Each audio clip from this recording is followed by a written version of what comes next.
Dan tamu kita setelah ini adalah dua orang wanita kakak beradik keturunan Tionghoa yang mendirikan sebuah komunitas untuk membantu masyarakat yang ada di sekitarnya.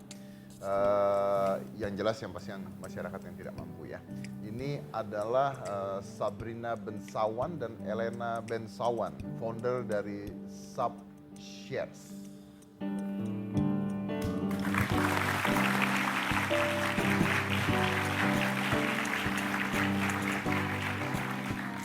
Sabrina, Elena, oke. Ni hao, ni hao. Iya, bener nggak sih aku ni hao? Benar.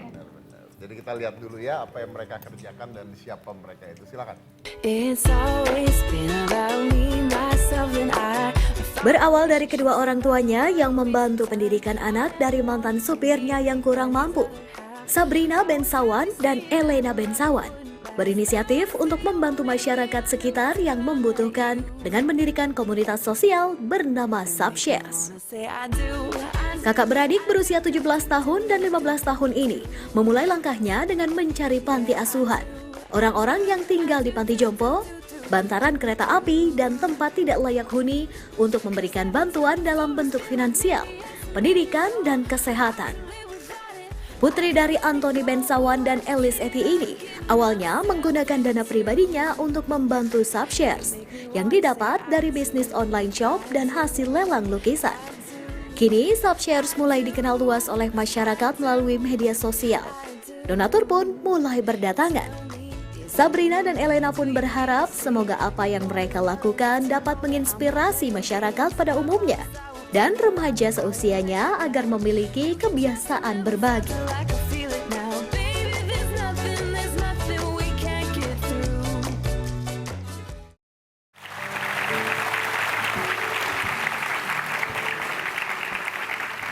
Jadi oke, secara kasarnya aja, yang kalian lakukan ini adalah untuk Sosial, all charity. all charity, Yes. all charity Iya kan. dan latar belakangnya apa sampai kayak begitu? Saya dengar-dengar katanya terinspirasi oleh ayah, Iya, sebenarnya orang tua sih kak. orang Dari tua. iya, dari kecil kak. Membiasakan kita untuk peduli dengan orang yang lebih Dari besar kecil, daripada kita. iya. Dari small example aja sih kak. Mungkin dari dulu kita suka simpan makanan di mobil. Jadi kita pas saat jalan-jalan ketemu orang yang membutuhkan kita bisa kasih. Dengan small examples itu mungkin merasa peduli dengan sesama itu as time goes by it grows gitu. Jadi makin lama makin besar. Iya, Kak. Oke, juga katanya soalnya ayahnya pernah ngebantu anak dari supirnya sendiri, betul? Anak dari mantan supir papa dulu dibiayain sekolahnya sama papa gitu. Dibiayain sekolah, Iya. oke. Dan dari situ juga jadi terinspirasi juga sih. Jadi- Akhirnya kita juga kasih beasiswa untuk anak juga. Kamu kasih beasiswa untuk anak-anak juga. Iya. Oke. Nah, jadi base-nya apa sih ini bisnis? Ada bisnisnya juga? Oh itu beda kak. Jadi kalau Subshares itu pure 100% untuk charity. Oke, Subshares pure 100% untuk Yes, charity. iya. Tapi kan punya bisnis juga yang katanya pendapatannya untuk Subshares. Gitu. Iya kak betul. Subketur sama Eketur itu apa dulunya itu untuk kita bikin itu untuk dukung Subshares. Jadi karena kita mau membantu lebih, mama bilang kamu harus kerja juga dong buat support itu. Nah akhirnya kita bikin Subshares Eketur itu, nah untuk support Subshares itu. Gitu. Tapi as time goes by, udah sekarang udah ada donatur juga dan aku juga desain merchandises buat dijual dan 100% revenue didonate buat fund programs. Gitu. Oke. Kalian ini umurnya pada berapa sih? Aku 17. Aku 15. Terus masih muda-muda gini kan biasanya kalau misalnya anak seumuran 15-17 gitu sukanya tuh nge-mall gitu. Tapi kalian beda gitu. Kenapa sih lebih tertarik untuk bikin Subshares itu? Nggak tahu maksudnya apa sih Mbak? Subshares. Subshares. Kenapa? Mungkin Semakin melihat sih tersentuh semakin ngerasa kalau banyak banget orang yang belum terbantu dan tertolong, dan semakin melihat semakin ngerasa wah ini kita nggak boleh stop bantu dan malah memotivasi kita untuk membantu lebih banyak orang lagi. Iya, saat terjun semakin tersentuh, semakin touched gitu. Akhirnya ya seperti kecanduan, akhirnya nggak bisa berhenti. Jadi kalian udah nggak punya waktu buat kayak mau mall gitu, kalian lebih memilih untuk ini apa Subshares itu? Hampir nggak ada kak, soalnya Ini Tuh ini lagi apa? oh ini habis itu pengobatan gratis untuk 500 orang. Iya, di Pelumpang. Iya. pengobatan gratis untuk 500 orang. Iya. Dan eye check up buat anak-anak. Eye check up buat anak-anak. Iya, dan dan pemberian pemberian kacamata kacamata gratis. gratis. Kalau ini di sekolah gratis dengan anak-anak yang di sana juga, Kak. Kita suka visit them, kasih makanan Iya, sehat, susu segar. gitu. Oke. Jadi kata ini dengar-dengar. Boleh deketan di sini? Boleh agak pisah dikit? Nah, oke biar enak. Maksudnya agak memisah dikit. Biar nggak kayak kembar dempet gitu saya ngeliatnya. Gitu. Nah, ini kan enak saya ngeliatnya. Enak. Katanya gara-gara Subshares ini kalian malah jarang punya temen, dijauhin sama temen-temen. Benar nggak sih? Bukan jauhin sih, Kak. Mungkin cuman last time with them aja sih, Kak. Last time with them. Ya, soalnya waktu untuk sendiri aja udah hampir nggak ada, Kak. Waktu buat diri sendiri hampir nggak ada. Iya, soalnya apa kan Kegiatannya setiap hari. kan ada apa, aku masih kuliah juga, Kak. Terus ada bisnis juga dan ada Subshares gitu. Tiap minggu, at least once a week gitu. Oke. Ini bagi-bagi apa? Itu sembako, Kak. Bagi-bagi sembako Iya, di bawah kolong jembatan. di bawah kolong jembatan. Iya. Oke. Udah berapa lama ini? Setahun setengah ya, Kak. Udah 1 tahun setengah. Ini apa ini? Ini dia pengobatan gratisnya juga, Kak. Pengobatan gratis. Iya. Oh, berarti ada dokternya juga ya? Iya. Berarti kalian hubungin dokter juga untuk ngebantu hal ini? Yes, iya betul. Oh, oke. Iya, di sini juga di bangku penonton ada orang tua dari Sabrina dan juga Elena. Halo Om, Tante. Tante gimana melihat anak-anaknya melakukan kegiatan yang sangat positif kayak gini? Tante full support ya untuk Sabrina dan Elena. Tante selalu katakan kalau mereka melakukan aktivitas sosial, Tante selalu bangga sama mereka gitu. Kalau hanya mereka dapat high score di sekolahan, Tante anggap itu udah kewajiban mereka, udah tanggung jawab mereka sebagai pelajar gitu.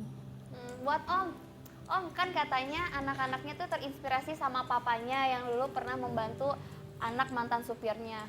Nyangka nggak sih Om perbuatan Om itu ternyata dicontoh sama anak-anaknya Om? Saya rasa senang aja, maksudnya anak-anak saya bisa ikut saya. Itu disuruh Ya, Om atau kemauan sendiri? Oh, itu dari kemauan mereka. Oke, tapi yang menarik begini. Artinya kan mereka harus ke lapangan ya? Ya, betul. Nah, mereka harus ke lapangan, Ya. mereka keturunan Tionghoa. Ya, betul. Mereka harus ke lapangan, Ya, di mana betul. mereka masuk ke sebuah lapangan yang mereka tidak tahu nih. Ya, Dan di sana bisa aja ada preman, ya kan? Ya. Bisa aja ada pemalakan, bisa aja banyak hal-hal yang berbahaya di lapangan tersebut gitu. Nah, ini sebagai orang tua gimana? Khawatir nggak? itu dia.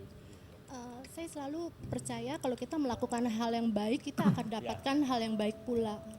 Tapi maksudnya ada antisipasi sebelumnya karena saya juga percaya ketika melakukan hal yang baik pasti kita akan mendapatkan hal yang baik. Tapi banyak orang jahat pada orang baik itu yang jadi masalah. Tapi saya juga tahu mereka juga ditemani oleh beberapa sukarelawan dan saya tahu memang keadaannya sudah aman. Oke.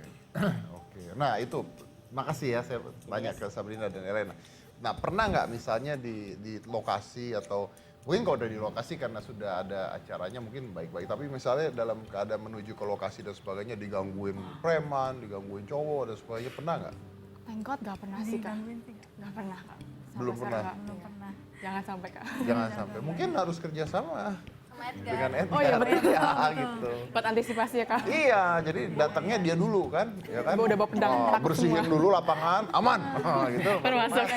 Iya, datang bawa toya, bener. Lu nggak salah ditimpukin orang, lu bener kalau datang bawa toya. Terus katanya Sabrina juga jago melukis ya? Aduh, bukan jauh kok, hobi aja kok. Terus katanya hasil lukisannya itu dijual, terus hasilnya untuk Oh ya, buat charity. Jadi kadang-kadang aku ketemu kasus yang kayak aku rasa urgent dan perlu dana satu juga. Akhirnya aku melelang lukisan aku. Seperti aku lelang lukisan apa? Bagus itu, iya. Hobi dong, Kak. bagus itu. Itu robekan majalah tuh. Mereka tulis tangan. Lukis. Bagus loh. Aduh, makasih, Kak. Nah, Tuh. kalau yang ini yang dilelang untuk membiayai salah satu anak asuh kita yang kita kasih beasiswa di ITB, Institut Teknologi Bandung. Oh ya? Iya. Jadi ada yang beasiswa di ITB gara-gara lukisan ini?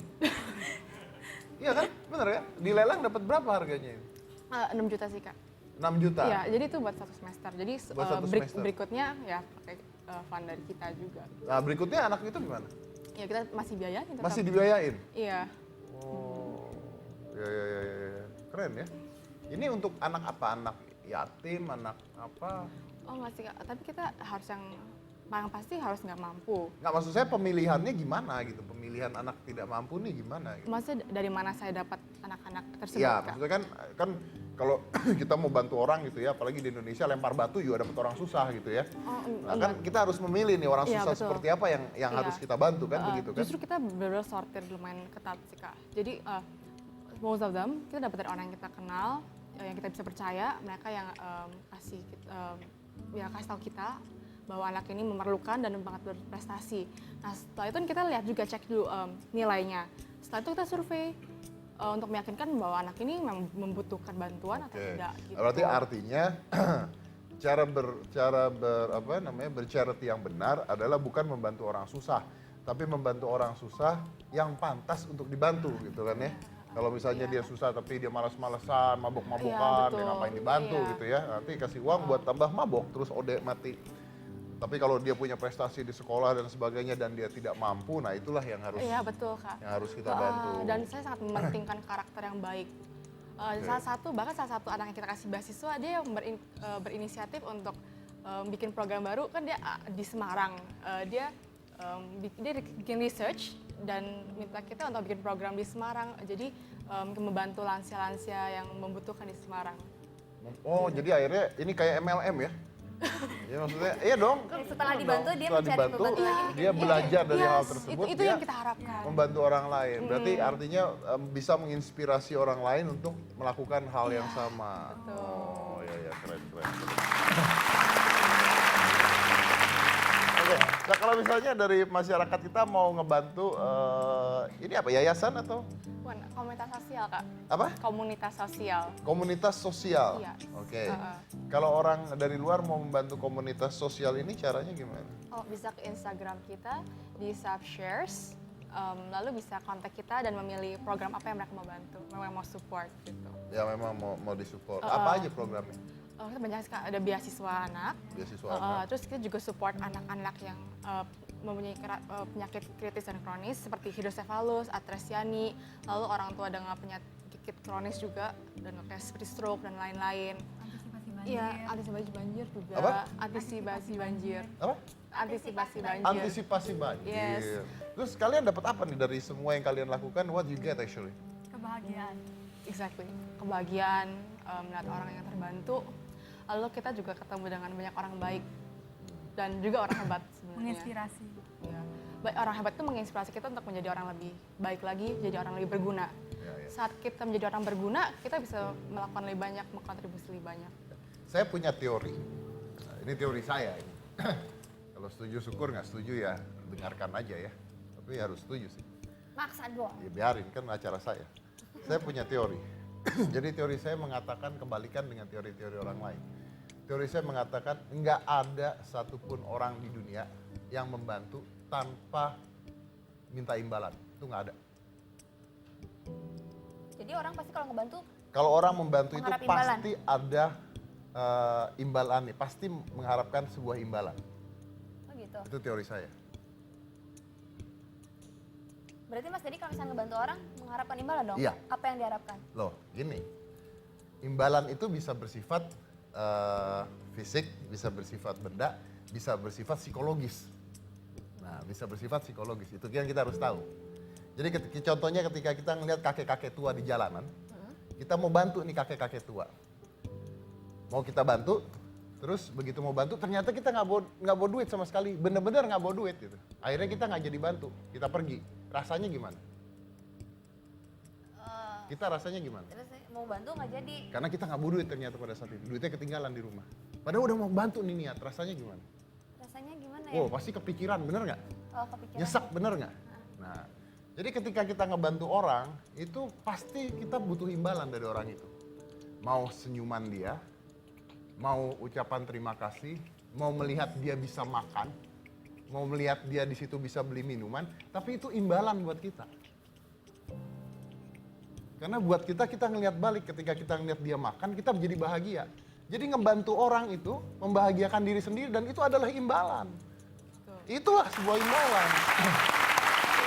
Benar nggak? Iya kan? Imbalan.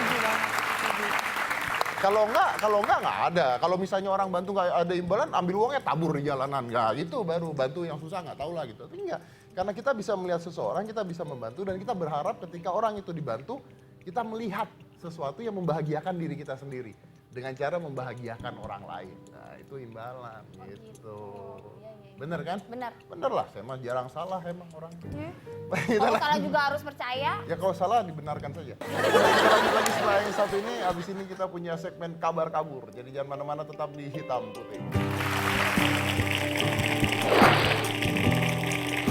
Maaf nih ya Mas. Ya, nggak apa-apa. Mas Paling Dedi terakhir. kan udah pernah nikah. Iya, oh iya benar. Jadi Tapi sekarang udah nggak lagi.